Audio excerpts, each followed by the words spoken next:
বাড়িতে মুড়ি থাকলে এই রেসিপিটি খুব সহজেই বানিয়ে নিতে পারবে। দারুণ একটি হেলদি রেসিপি। তো চলো রেসিপিটি শুরু করা যাক। আমি এখানে একটা মিক্সিং জার নিয়েছি, জারের মধ্যে নিয়ে নিয়েছি 1 বাটি মুড়ি। তারপরে দিয়ে দেব হাফ বাটি সুজি। সুজি আর মুড়ি দুটোকে আমি ভালোভাবে ব্লেন্ড করে নিয়েছি। তো আমি কিভাবে ব্লেন্ড করেছি তোমাদেরকে আমি দেখিয়ে দিলাম।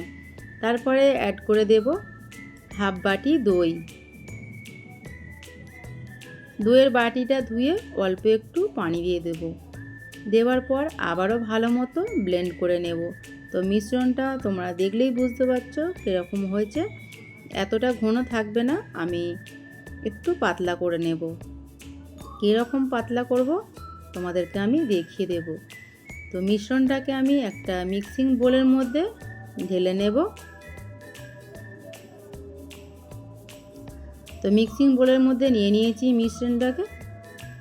তারপরে আমি মিক্সিং জার ধুয়ে অল্প একটু পানি দিয়ে দিয়েছি।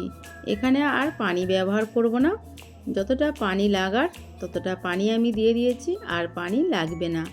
আর বেশি পাতলা করা যাবে না এই মিশ্রণটাকে। তো পানি দেওয়ার পর ভালোভাবে আমি চামচের সাহায্যে মিশিয়ে নেব। তো কতটা ঘনত্ব হয়েছে, ঘনত্বটা কীরকম হয়েছে তোমাদেরকে আমি চামচের সাহায্যে দেখিয়ে দিলাম। তো এবার আমি দিয়ে দেব স্বাদ মতো লবণ। তারপরে দেব ইনো।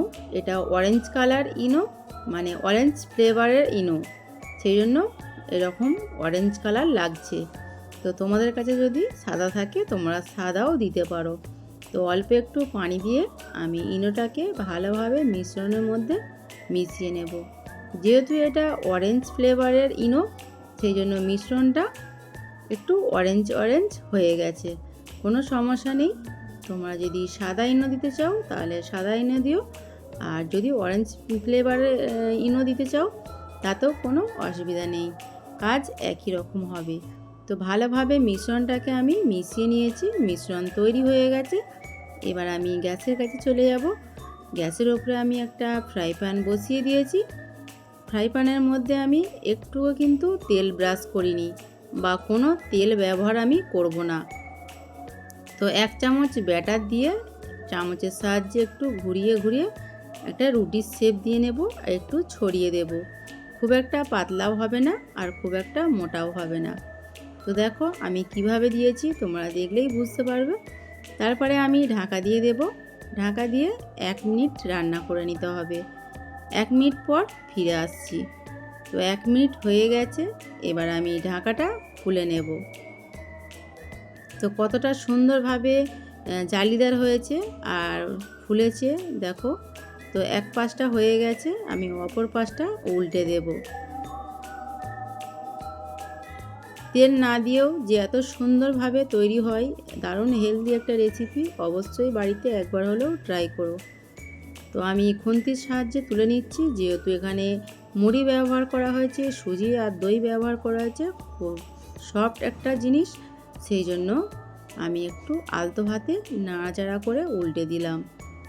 তো এক পাশটা হয়ে গেলে অপর পাশটাকেও আমি একটু চেপে চেপে সেঁকে নেব, যাতে দু পিসটাই ভালোভাবে হয়ে যায়, এপিঠ ওপিঠ দু পিঠই ভালোভাবে সেঁকা হয়ে যায়। তো দেখো একটা তৈরি হয়ে গেছে, এবার আমি এটাকে উঠিয়ে নেব। আবার একটা তোমাদেরকে আমি দেখিয়ে দিচ্ছি সুবিধার জন্য। তো আমি এখানে আবারও বলছি, কোনো তেল ব্রাশ বা ঘি কোনো কিছুই আমি ব্যবহার করছি না।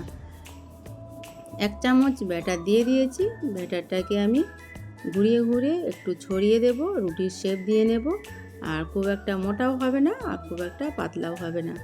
তো ব্যাটার দেওয়ার পর আমি ঢাকা দিয়ে দেব। ঢাকা দিয়ে 1 মিনিট রান্না করে নেব। তো 1 মিনিট পর ফিরে এসেছি। কতটা ফুটো ফুটো বা জালিদার হয়েছে দেখো, দেখলেই বুঝতে পারবে তোমরা। তো এক পাশটা হয়ে গেছে, আমি অপর পাশটা এবার উল্টে দেব। যেহেতু আমি তেল ব্যবহার করিনি, সেই জন্য একটু সাবধানের সাথে উল্টাতে হবে। তো এক পাশটা হয়ে যাওয়ার পর অপর পাশটা উল্টে দিয়েছি।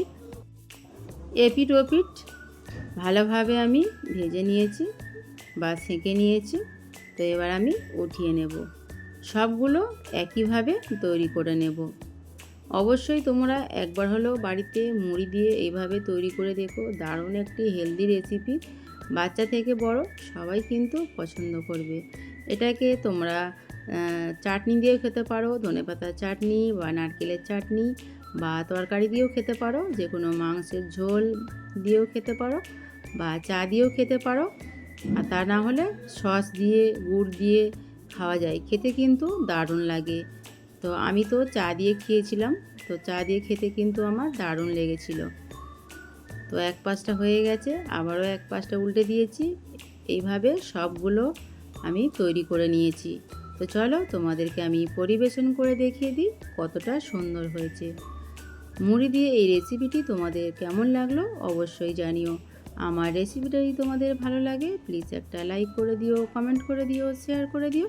আমার রেসিপিটা যদি তোমাদের খুব বেশি ভালো লেগে থাকে আমার চ্যানেলটা সাবস্ক্রাইব করে নিও। আবারও হাজির হব নতুন একটি রেসিপি নিয়ে। সবাই ভালো থেকো, সুস্থ থেকো।